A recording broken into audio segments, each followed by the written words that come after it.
Hey guys, welcome to Pillbox Movies. I'm Hank, and today we're going to be watching the 1982 series Fanny and Alexander. This is considered one of the masterworks by one of the masters of world cinema, Ingmar Bergman. I've never seen the series in full. Spoiler alert, I have seen part one, but it was a long time ago during the Christmas season again, and I was relatively intoxicated, let's say. So I'm excited to watch it again and watch the rest of the series and see what comes out of it. I have a complicated relationship with Ingmar Bergman's works, I'd say. Most of the stuff I've seen from him has been from his later period, I'd say post Scenes from Marriage, but while I find his aesthetic and his work really striking and very gratifying to watch, for one reason or another, he's not a director I personally am able to engage with fully. I can watch one part of his series and then kind of bow out, or watch part of his films and then maybe not finish it if not given the incentive. So this is a good excuse, honestly, for me to just hunker down and watch an entire piece whole cloth.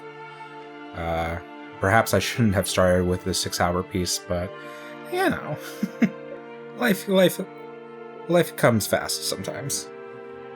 Life comes onto you fast. Life comes fast onto you.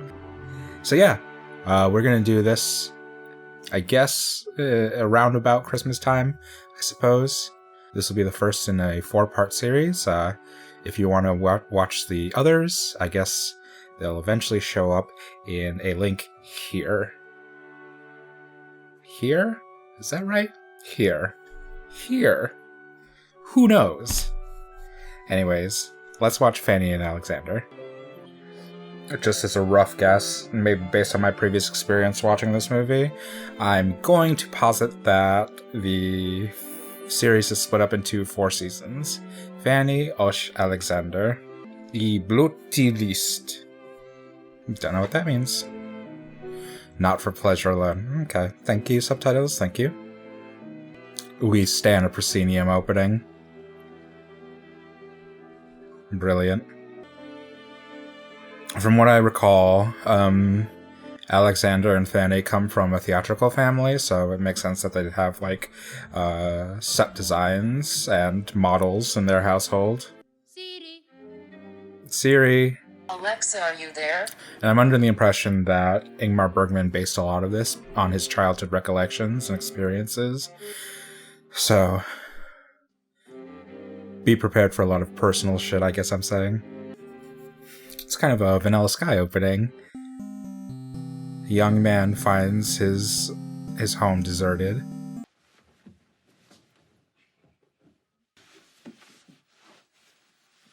Very kind of Home Alone feeling. Like the house begins to wake up when nobody is around. From a childhood perspective, everything kind of takes on a new life.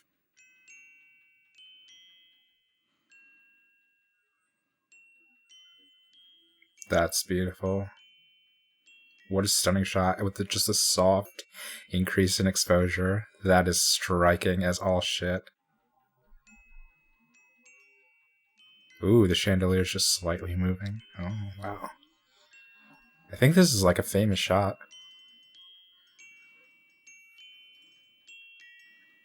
And I love just this overlay of the soft breathing patterns of Alexander. Just so that you're constantly reminded that this is coming from his perspective.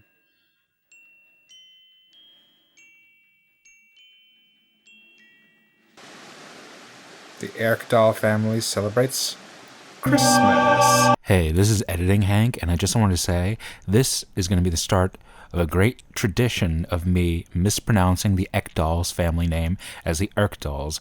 I was recording this at 1,000,000 a.m. at night and just misread the name once and never read it right again. So, again, I'm going to be mispronouncing the Ekdahl family name as Erkdahl for the rest of this entire 5-hour-ass long movie. I'm sorry. Thematic. I really would like to get a prep for some of these more historical pieces, just a little bit of dramaturgy in terms of the historical context. not to spoil the experience for myself, but I feel like in cases where my commentary is especially lacking, it's in like the subtle cues or nods that kind of inform characters' decisions based on world events or based on culture or tradition or whatnot. But I endeavor, as always, to try at least to keep these viewings as fresh and spontaneous as possible for your viewing pleasure.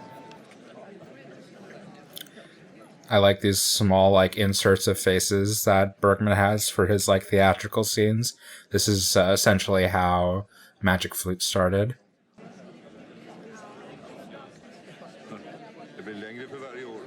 And that's just true of the theater in general until 2020. Families nodding to each other. Important social kind of traditions. You can kind of see the stratification of the different like classes or groups within the theater. You's gots to have a nativity play.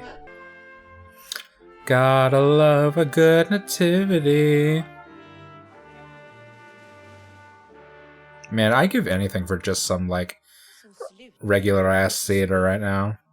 I'd go to watch the Nutcracker. I love the Nutcracker. What's wrong with the Nutcracker?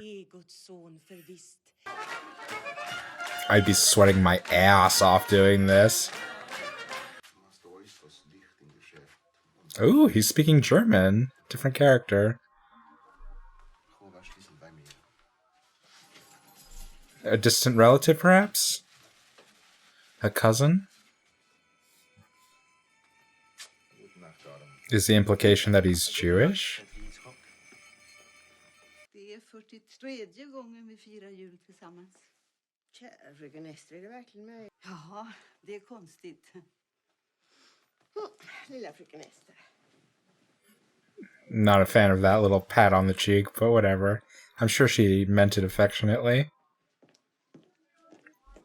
Costume design in this is stunning. It's from another era completely. But just like sumptuous costume design. Just something about these semi-biographical pieces, especially set during the holiday season, hits just a little bit different. I like think about these like directors conjuring up their childhood in specific images, like Stanley Kubrick recreating his family apartment in Eyes Wide Shut. There's just like a different feel to it. Ja, inte sur. Du är alltid sur på julafton. Jävla kärring. Mina kära vänner, i 22 år har jag i egenskap av teaterns direktör stått här och hållit tal utan att ha någon som helst begåvning för den sortens framträdanden. Särskilt om man tänker på min far som ju var en lysande festtalare och I truly wish we still had some family-run theaters. They've all been corporatized in ways that min enda begåvning I find extremely difficult to adapt to, both as a performer and as an audience member. det är att jag älskar den här lilla världen och så tycker jag om människorna som arbetar i den här lilla världen. Yeah. A really different kind of theatrical Där ute culture. finns den stora världen och ibland lyckas den lilla världen spegla den stora världen så att vi förstår den lite bättre. Eller också kan vi ge människorna som kommer hit en möjlighet att för ett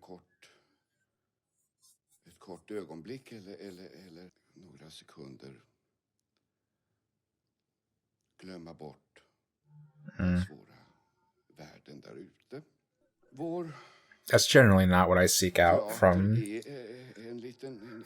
my theatrical performances, but I get the sentiment. Ett litet rum av ordning, reda, omsorg och kärlek. Jag vet inte varför jag känner mig så It's okay, dude. högtidlig. ikväll. It's Christmas. These things happen. God jul! Who you?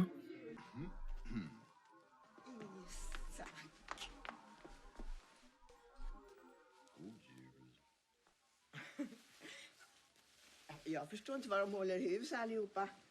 De borde ju vara här för länge sedan. Jag kan ge mig katten på att Oskar håller ett långt och tråkigt tal. Vi har dem nere på gatan nu.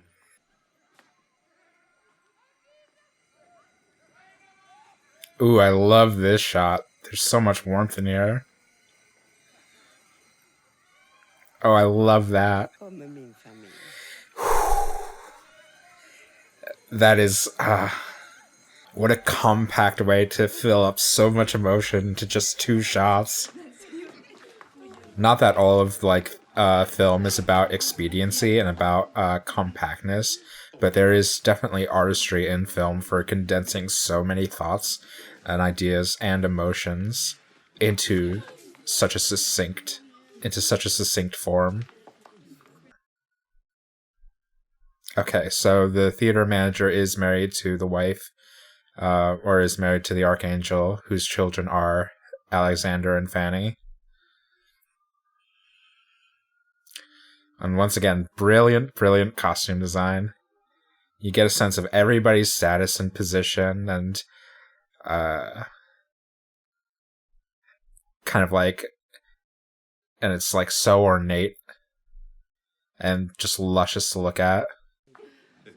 And I kind of love how like casual the mother's peach dress is in comparison to these really saturated reds that all of the older women are wearing. These little sailor outfits. Oh boy. The arguing couple. Oh Jesus. Ja, god dag, Carl. Oh boy. She is not happy. Nå, då kan vi äntligen få äta. I liked how active that kind of that camera swing was. That camera pan. Such a huge meal. What the fuck?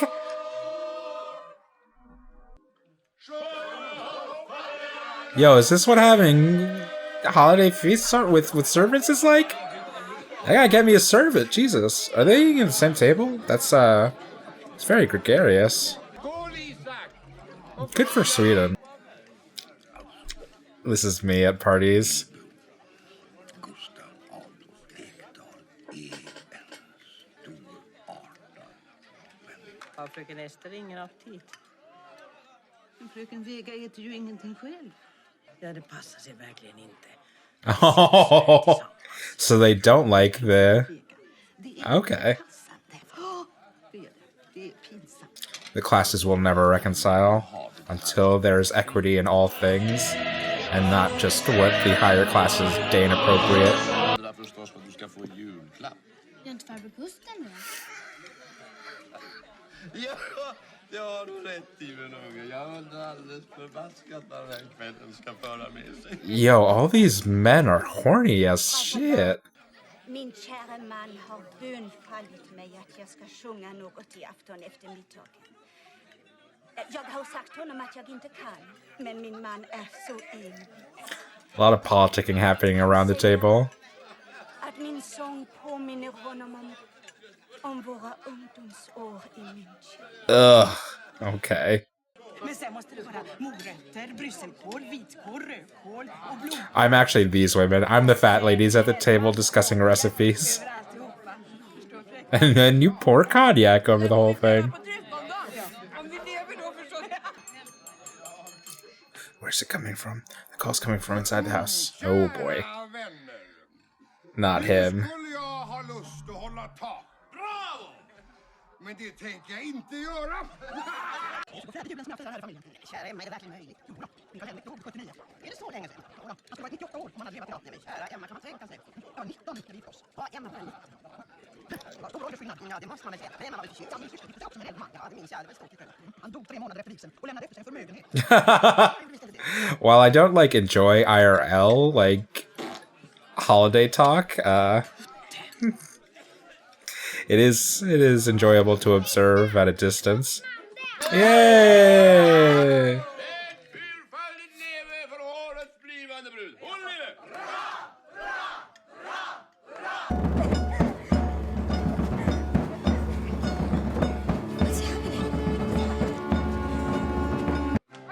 I like how active they've managed to keep all of this going. Like, you get the impression that with Ingmar Bergman and with like these kind of elder stately directors that they only deal in obfuscation and sorrow and interminable silence, but this is really intentfully trying to capture the jubilation of family holidays. So it's really done a lot to like kind of like keep a really quippy pace and make you kind of feel all of the joy and the intersecting relationships and different family dynamics that are happening within within these overlapping families. This is the same dance that Bergman had in Seventh Seal.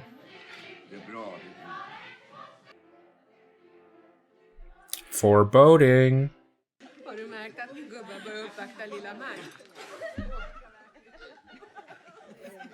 Oh boy. He is forward. All these horny men.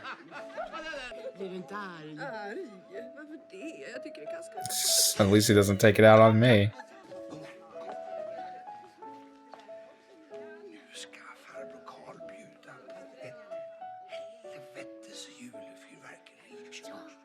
Don't go anywhere with that one uncle.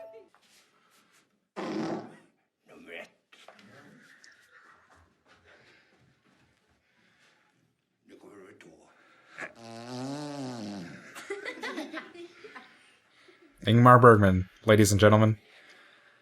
One of the greats of world cinema. In the theatrical tradition of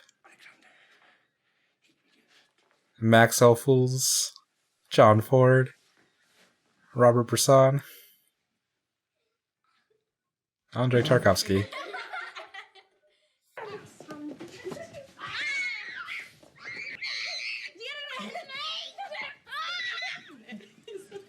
I'm guessing Alex is going to enjoy that.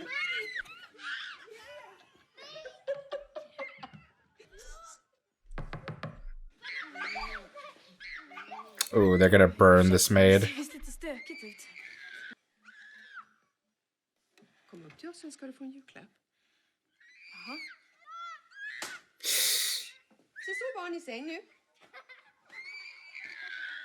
Okay, maybe she's like not as into her husband stepping outside of their marriage. I wouldn't quite say it's the maid's fault, but yeah, that doesn't look like a good development. Who decided it was just like okay to like strike your servants? Everybody absolutely hates the German in-law singing. And she is so happy with herself, and he absolutely hates it. He like just woke up to hate his wife. What a weirdo.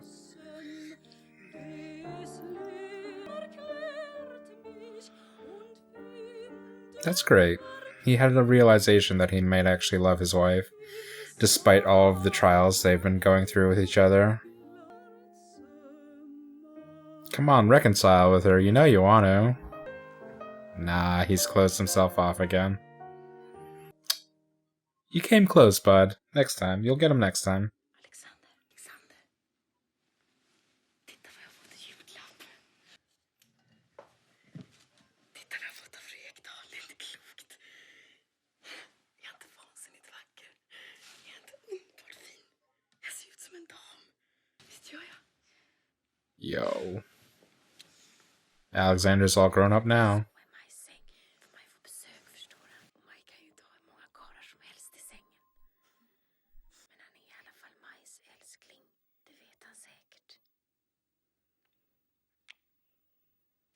Yo, I bet his ears are burning right now. What a... Jesus. Complex strings of relationships running through these families. Wow, look how pale the matriarch is.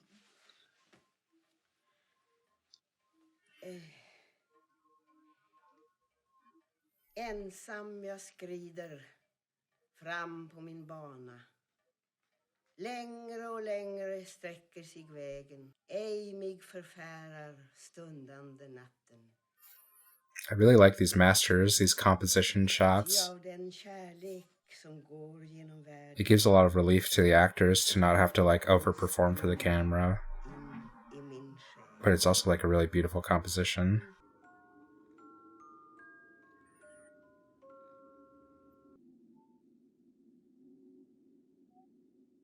So Alexander definitely has like sleeping issues.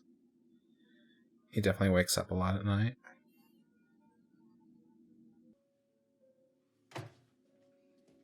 You might have an overactive imagination, which is, you know, definitely understandable given he's based off of Ingmar Bergman.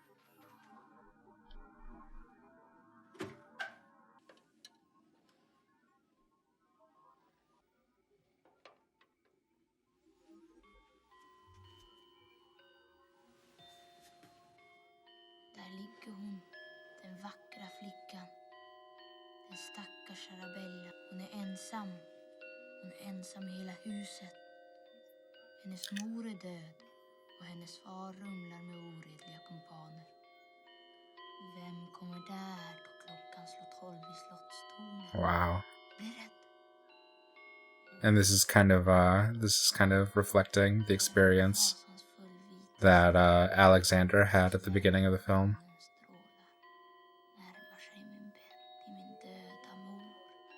Till min mors ande. Nu får ni ta och lugna er lite här inne.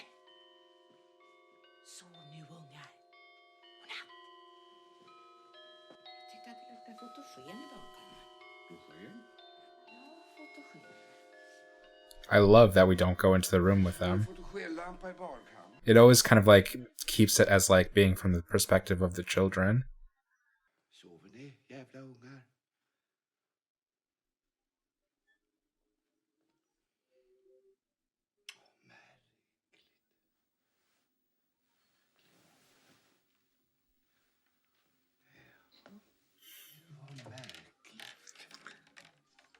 Strange, the little ways that adults and children play with each other. Det här är en stol. Men inte vilken stol som helst. Det är nämligen världens dyrbaraste stol.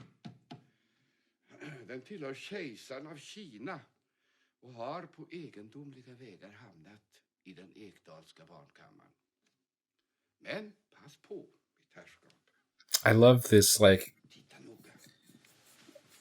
this portrayal of this family as kind of communicating with each other through stories. It's really sentimental. Den som nämner gåtans lösning är dödens. In that way, kind of, I feel like it's important that Carl wasn't able to like communicate when he was giving the speech to the family. Stolen tillverkades för 3000 år sedan av kejsarens juvelmästare som födelsedagspresent åt kejsarinnan. I 2000 år satt hon i sitt gravvalv. Stolen skimrade i mörkret, lyste tvärs igenom kejsarinnans lilla gestalt. Nu tillhör den er. Var rädda om den, den är mycket ömtålig. Den kan lätt falla sönder. Allt som tusan hakar tror jag inte den förbannade stolen försöker bita mig i ändan. Det ska han få! Gör en sån där med stolen! He's like, I'm still good at my job, whatever. Nu Isak, nu ska du få se. Nu har jag kokat riktigt starkt kaffe. Fröken Vegas förfärliga blask. Vad kan klockan vara? 3:10. Då kan vi sitta i 2 timmar. Åh, det är skönt att ha dig här. Du är min bästa vän. Oh. Vad skulle jag ta mig till utan dig? Has there ever been a case of friend-zoning somebody that you're more attracted to? Förra året tyckte jag det var roligt med julen. I år vill jag bara gråta. Yeah, I understand that. Är du ledsen för att du har blivit gammal, Isak? The doctor said if I can't find a new way to relate more positively to my surroundings, I'm going to die. Verkligen inte. Allting blir bara värre. I'm going to die. Värre människor, värre maskiner, värre krig. They were saying this 100 years ago. Värre väder. Det är gott att snart vara Yeah, definitely worse weather. Du är en ruskig gammal världsföraktare, du, Isak. Det har du alltid varit. That's what you like about me. Nej, det har inte mig. Hindrar ju inte att jag vill gråta. Girl, Det var otrevligt om jag gråter. just say what you mean. Weird, emotional, excitable, repressed old woman. Vad skrattar du åt? Isak, kommer du ihåg när du och jag satt i den där soffan och kysste varandra som galning? Och sen blev ni vänner för livet. Ja, din man var en mycket storsint människa. Ja. Very complicated relationships these people have. Nu gråter jag, ser du. Glada, fina livet är slut. Det hemska, skitiga livet kastar sig över oss.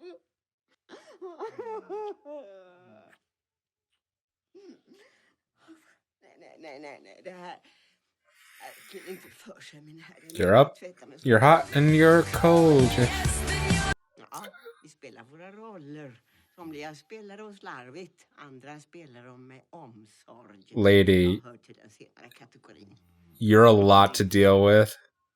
Ett konditori vid Slottsgatan. Egna bakverk. Kakor, tårtor. Ja, du förestår alltihop. Du är chefen, du bestämmer. Senast igår så sa jag till Alma, titta på den där lilla Maj. Hon är ju en prins. Maja Kling förestår mitt konditori. Undertecknat Gustav Adolf Ekdahl. Julnatten 1900. Ja, det här är ett kontrakt. Is it? Du sticker det bara under näsan på en advokat och jag skulle glömma mina I löften. feel like perhaps you should get like a, I don't know, whatever those guys are called, like a witness. Hoppsan jävlar. Jag tror raketen gick för ögonblicket. Oh boy. She's gonna get pregnant and die in childbirth. Sånt hände. Var det inte härligt, va? Wonderful, yes indeed. Goddamn Billy got here.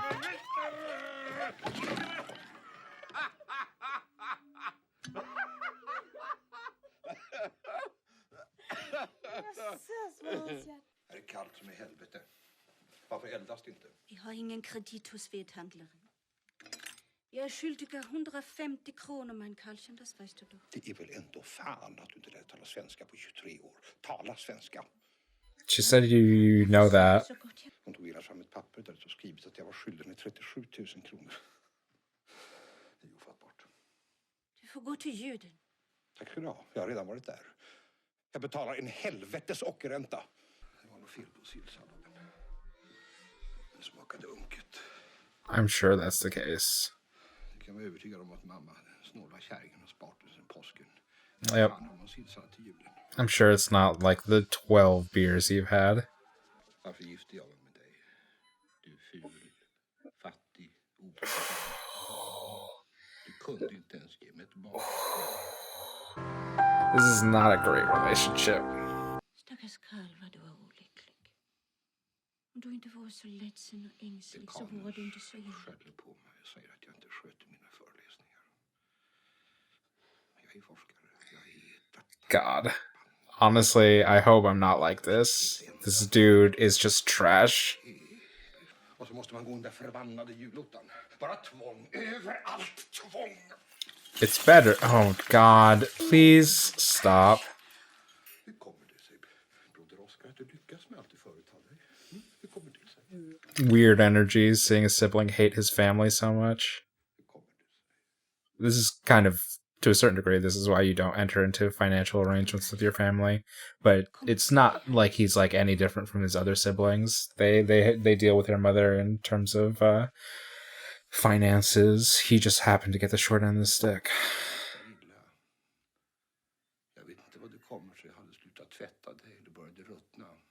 But he's like in a bad place mentally. Jag luktar inte alls illa, men kanske. Det är du som har odörhallucination. I'd love to have that. That's cool. But that's also like a sign of... I'll tell you this, like, Bergman is not afraid to write, like, extremely unlikable characters. Jag tycker så synd om dig, min kalk. And not like cruel or devious or evil characters, like not evil in like a Darth Vader-ish sense, but like very unlikable in very human terms. It's a fair assessment. Dude, you need a nap. You just need to lie down and go to bed.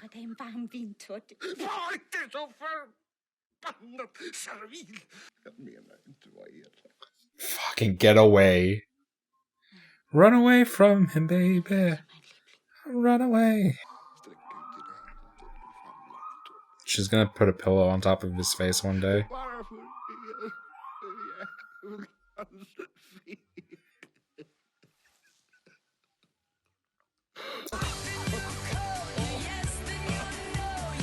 Jag slår dig, du kysser min hand. Jag spottar på dig, du förlåter, du är vedervärdig. Jag står inte ut med din kärlek, jag måste komma ifrån dig. Du får åka tillbaka till München, vi ska skiljas. Okay. I agreed to those terms. När du är ledsen och olycklig säger du alltid sådär. Jag bryr mig inte om det längre, det vet du, min kalk. Jag vill sova. Go to bed. Kanske får jag drömma om en väldoftande kvinna. Oh god, what a jerk off.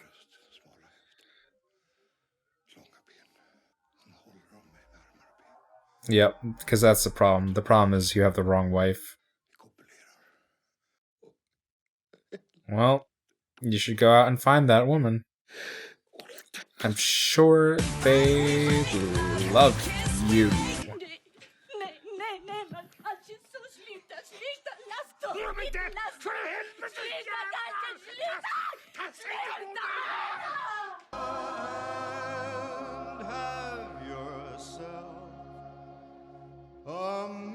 Undrar om det inte är ganska kallt idag. Jag tror att det blir väldigt kallt idag.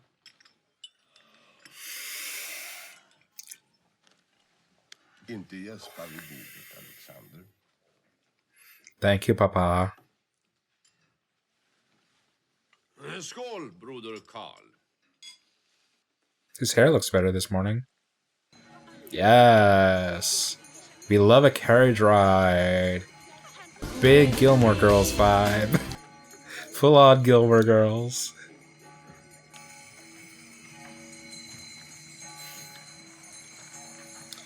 I want to say it's like a deeply unhappy family, but I also am inclined to say that it's a deeply happy and functional family. Maybe not functional, but it is a deeply happy and wealthy family. So, like most families, a deeply unhappy and happy family. What insight I bring into this viewing. This is you. What you are bringing to the reading. It's good to have a 5 a.m. service. That means you can transition from the late night party into the service and then take a big old nap, as opposed to having the late night party and then kind of like being zonked out and trying to attend like an 11 a.m. service. Cool. Okay, that was great.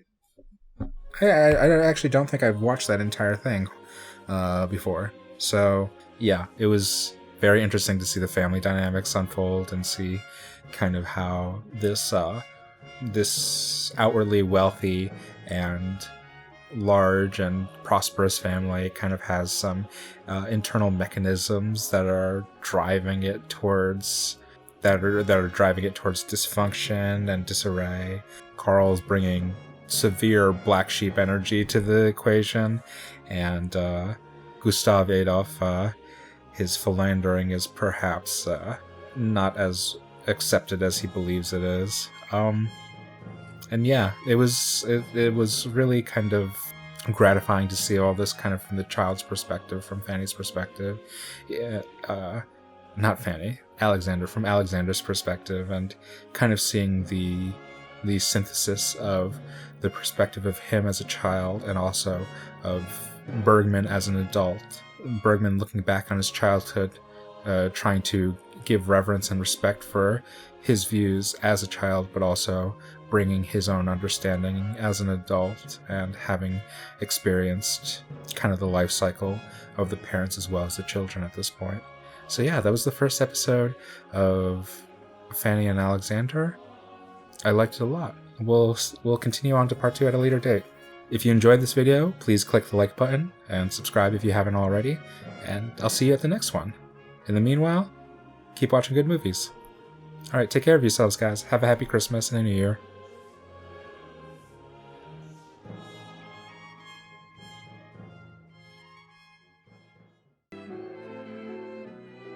We stan a proscenium opening. Brilliant.